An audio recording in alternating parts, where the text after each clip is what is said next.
umaga po sa inyong lahat mga kabayan. At yun, nandito pa rin tayo sa Lipa, Batangas at meron po tayo dito isang bata na meron po siyang, ano po sakit niya? Cerebral palsy po. O, cerebral palsy. So ito po ay inborn ano? Opo, inborn po. Ang pangalan niya po ay? Patricia Valencia po. Patricia Valencia. Okay. Ilang taon na po si Patricia? Bali po 12 po ngayon. 12 years old. Opo. So si Patricia po, pang ilan yung anak? Bali po, padalwa po. Ang sunundan po na rin yung panganay niya. Padalwa po. Pangalawa sila. Opo, Kailan pangalawa ka mo po. ito ay merong kakambal? Opo. Okay, sige. Ang problema po ngayon sa kanya, ano po yung pangangailangan niya? Ang pangangailangan po niya, sabi po ng doktor, kailangan po buwan-buwan ay check up po sa Mediatrix po. Ay hindi po namin makaya po ang buwan-buwan. Dati po nakakaya po namin nung ang akin pong asawa may trabaho pa. Ay ngayon po, yung pong kami pinagtatrabahuhan, ay nagsarado na po, di wala na po siyang trabaho ngayon. Nagtatricycle na lang po. Ay ngayon po, yung buwan-buwan sinasabi ng doktor, dati nakakaya po namin. Ngayon po, hindi po, napapaliban na po sa check-up na schedule sa kanya. Ano po ba dapat yung check-up niya lagi monthly?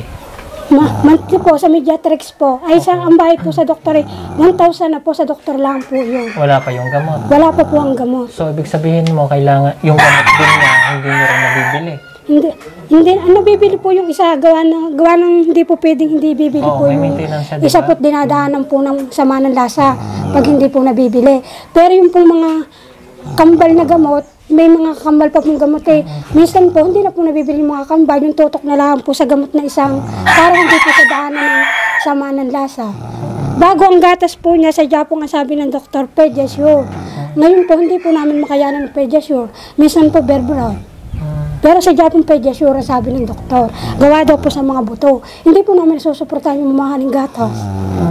Tsaka po diaper, gabit araw po siya nakadiaper. Dati po, hindi ko po nakakaisip pumingin ng tulong. May maganda pong trabaho ng aking asawa. Ay ngayon po, kaya po kami nakakaisip na. Talaga pong kinukulang. Kinukulang po, 3 kilaan po. Minsan po, 300 ang inuuwing pera, 400. May nag-aaral po ako na naglolot sa module, ilaw at tubig, kinukulang po. Pero dati po, hindi ko siya pinangihingit, kaya po namin. Ngayon ko lang po naisip, 3 na nga lang po talaga po hindi na kinakaya. Ito naman pong bahay ko, kaya po maayos. Na may maganda nga pong trabaho ng aking asawa, bigla naman pong niwala ng trabaho. Ano po ba dating trabaho ng asawa niya? Messenger po. Messenger. Opo. Kaya kahit paano yung nakakapag- Opo, yung pong kantin niya nakuha ang pera, binili po ng tricycle. Yung pong ibinayad sa kanya. Kaya po siya naman masyado na lang po ngayon. So, hindi talaga sapat yung kinikita. Opo. Okay.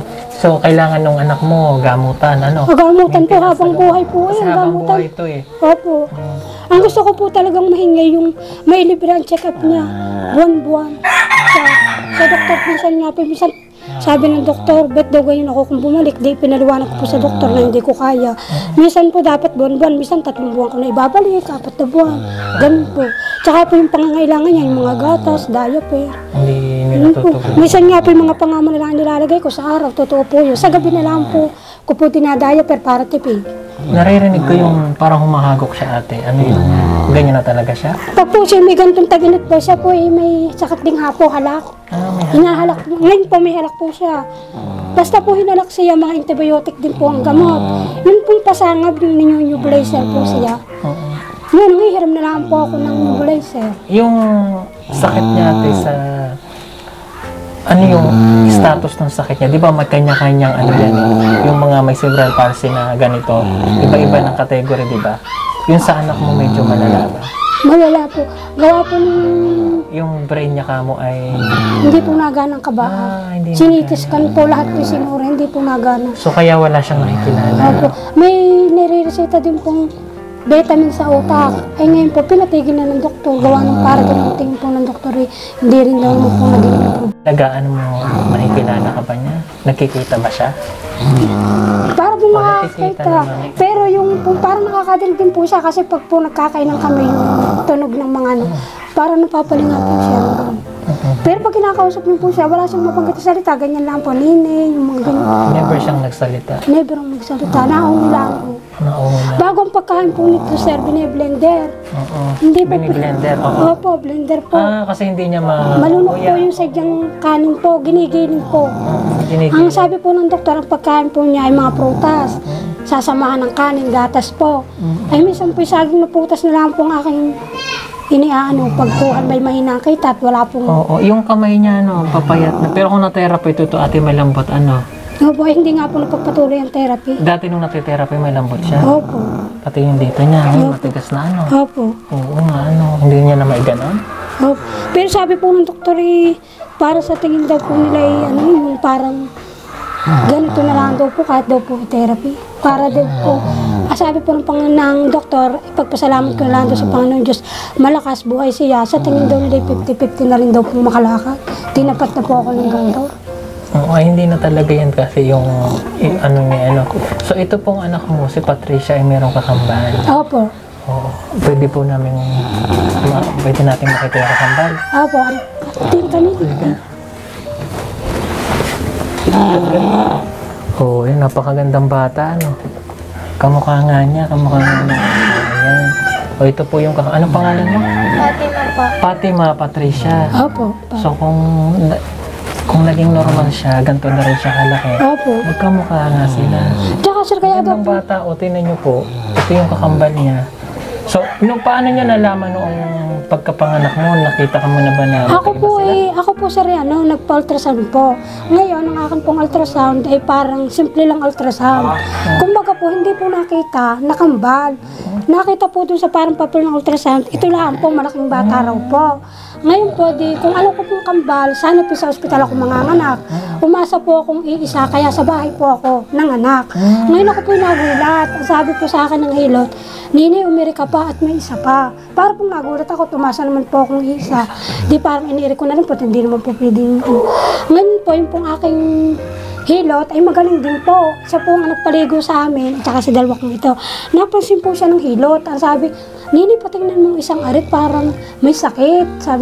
Sabi ko, bakit ho? Sabi, pinaliliguan namin inakiling na gano'n. Yung parang nakiling, parang ang tingin ko may epileptic yan. Sabi ng hilot. E di ngayon po, pinatingnan ko po. Doon lang po sa pedya, hindi ko po naman alam na sa neuro patitingnan sa ulo. E di sabi ng pedya, naku Nini, wag mo sa akin dalhin. Ang tingin ko dyan, may epileptic ang batang iyan, pumunta ka sa neuro, sa private hospital, yung specialist na sa ulo. Di doon ako nagsimula ang gamutan sa Mediatrix po. Ini-CG, sinitiscan, lahat po. Dito po nakita na may cerebral palsy, may epileptic, tapos po ang kabak na utak hindi po nagana. Okay. Narin pa po mga medical obstruct na rin sa hospital na ginamit. Di yun po, parang pong ako'y napaiyak at ako'y tuwan-tuwa po na kambal ang aking anak bago hindi ko po akalang isa po may diferensya. Pero halata lang po ng aking mga kapitbahay na ito po may diferensya na. Dahil siya po, nung isa yan nung lumaksang po sa akin, iyak na po agad siya maghilas. Pero ito pong isang ito, patay po. Ang ginawa po ng hilot, hindi po siya naiyak. Humingi ng tubig na mainit na marigam-gam, kumuha ng towel, idinampi sa bata at pinagaganito. Saka lang po siya umuha. Saka lang siya umiyak. Bago siya parang lutay-tay na gulay yun, hindi kagaya nito nung ilabas. Kaya pansin noon ng mga kapitbahay ko, parang umisakit ng isang iyo. Po. Hello. Oo, natingin po. Nakatingin siya. Magkamukha kayo. Magkamukha kayo. Ano yung pakiramdam mo na yung kapatid mo ganito? Malungkot po. Bakit nalulungkot ka? Naipit po ako yung bata. Ano daw po? Naipit daw po nagawa. Ang sabi po ng doktor, siyam na buwan ko pong dinala. Parang ipit po ito yung nasa likod niya. Siyam na buwan ko pong dinala. So parang hindi kayo magkakambal sa sinapupunan, naipit mo pala. Opo. Sabi nga po na rin, Mama, hindi ko naman alam yun. Pag umisa kami nagkukuntuhan, kung alam ko hindi ko ipitin si Nini. Naisip mo ba, di ba lumalaki kayo at kung naging normal siya, ano sana yung samahan niyang dalawa? Malapit ho. Malapit. Gaano mo kamahal yung kapatid mo? Sobra ho. Naging normal sana siya, dalawa kayong lalaki na ganito, normal. Pero dahil ganito na siya, natanggap niyo na ganito na siya. Pero handa ba kayo dun sa posibilidad na pag dumating yung araw na hindi natin masasabi? Parang ano po yun, pag po ito dinadaanan na sa Manalasay, parang ako pa pong mauna. Bakit po? Yung parang po ako natatakot na, sabi ko po kahit po ako hirap, hindi ko po rin po kaya mawawala sa akin. Nasabi nga po ng iba pagka ganito, hindi naman sa pag-ano, magaling daw po kung halimbawa pa siyang mauna, halimbawa po kung ako, yung ganun. Eh sabi ko po kahit po ako hirap sa pag-aalaga, ako po yung natatakot na mawala. Pag ito po dinadaanan sa manalasa, ako po ang mauna sa takot. Tsaka hindi naman po ginusto ng bata na siya magkaganito. Hindi ko po ito pinagmamakaya. Ito po pag may mga tao dito, nilalabas ko po ito. Tanggap ko po. Okay, so ang gusto po nila nanay ay may makatulong sa kanila na kahit paano ay mayroong makapagbigay ng Mga pangangailangan po. financial na panggamutan para sa kanya kasi nawala ng trabaho yung asawa mo, nagta-tricycle na lang. Opo. So ngayon hindi pa pa siya napapacheck up. Sino pa? Siya. Sa Lunes pa po ang schedule ng check-up po. Ngayon po ang bata nga rin papacheck up. Isa akin pa unahin ng Opo, totoo po yun. tira. Sabi ko naman, binitaw mo na nga. Mga kapatid ko po natulong sa akin. Ito po ako hirap na hirap din po sa buhay. Pero kailan naman ako hindi po humingi ng tulong sa kanya. Ayaw hinihilig po na ayaw sa aking kapatid. May diabetes din yung pangarap. Halos bakit hindi tinadaanan. Halos na mata. Hindi na, kahit ako mahirap sa buhay, hindi ko na, alam na ako hindi lumapit sa kanya lang hinihiling ko. Wala, ito aking kapatid din po sa buhay. Kasi nagsabi ko rin kapatid na rin, siya po Kaya ako hirapin din pa. sabi nga ako dyan, ito yung nakaschedule. Huwag mo lang hintayin ng schedule. Dalhin mo na daw ng bata ako. Walang patay daw. Kasi sinasabi ko, Kasi sir, pinanghirap na ako ng buhay namin. sir, sinasabi ko ng kapatid ko, yun po hirapin din, 12 po ang anak niya, Kahit 12 yung balitan po. ako, aking na siya hindi. Hindi na raw pumahinga sa mga ganito. Ang matulungan lang po sa mga purpose na yan. ang pamakain. Halos yun mo nga pinag-ulingi, pinag-uot na kong baho dito. Papagamot ko lang ang bata ngayon. Pero sir, dati po sa diyang inaamin ko, itan mo, Tapos siya, ang gabi ginagawa ko araw, may tulong ko lahat dito. Halos siya yung aming bibili ng bigas. Pag sabi sa akin, ibinibigay ko pa. Kaya ako naman sinasabi ko, inakang tutulungan niya, lubos-lubos sinahuli niyo. Alam mo na, ang aking kapatid na rin talagang malamal ko. Wala akong magawa. Dahil pari-pariyaso ako may mahirap. So pangilan niyo pong kapatid si Kuya? dali po ano po, pandalwa po. Ah, pandalawa. Yun naman ang hinihingi ko. Nagtulungan po kami, gawa dati po nung medyo luwag pa po ako. Dahil napakasakit ko sa... Tinutulungan ko rin po Napakasakit ko sa akin. Kaya naman ako yung kapatid. Nakita kong ganyan ang kapatid ko. Wala akong may tulong. Kaya sabi ko, dali mo na nila ang bata kanya. Talaga kakakaya mag-awa natin yan. Kasi niya, tulungan niyo ang aking kapatid at saka ng aking pamangkin. Nakakuya pagbabaho. Alis nga yung pag-ibinta ko bukas ng ulit eh. Ito yung check up bukas. Wala kang mahal pa check up. Nagsabi ko sa akin, kako yun.